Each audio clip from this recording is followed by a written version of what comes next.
What do you think is driving the growing interest in extreme endurance sports? I think, could get quite profound about this, but I think an increasing disconnection from a sense of fulfillment in our day-to-day lives is forcing people to look for adversity on their own terms that they can find fulfillment from in the process of training for something that scares them out with their day job, family life, etc.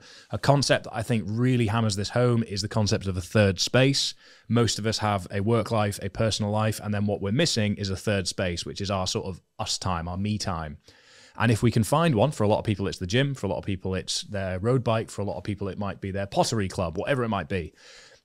Finding a third space and then committing to the process of improving and working towards progress-driven goals within that third space is a very fulfilling process. And I think in the modern world, it's becoming increasingly difficult to find low-hanging fruit fulfillment that really makes us feel like we are serving ourselves as best we can in our day-to-day lives, because the value of money is becoming less dominant than it once was. Our work hours are going up, commute times are going up, things are getting more difficult, geopolitics is increasingly catastrophic in terms of reporting in media, and if you get sucked into these things, it's easy to feel like you're just going through the motions and sort of in a bit of a monotonous day to day. And I think that's why people are looking for things that take them away from that, where they can find peace, where they can push themselves, where they can learn lessons about themselves, so that they can find progress and fulfillment out with the day to day.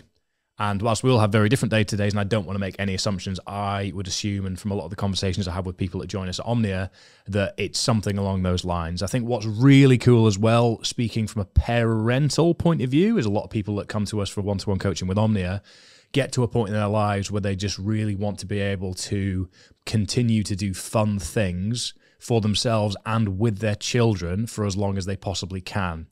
And I think generationally, we're working against the sacrifice your health in the short term for long-term pension contributions and retirement plans so that people can be a little bit more present and enjoy the journey towards later life a little bit more. It's something I massively buy into. I think experiences along the way are what make life worth living in many ways. And if we delay that too much into the future, then we could end up being like my parents' generation, where they all have a set of fancy crockery that never really gets used because it's only for special occasions, but the occasions are never quite special enough.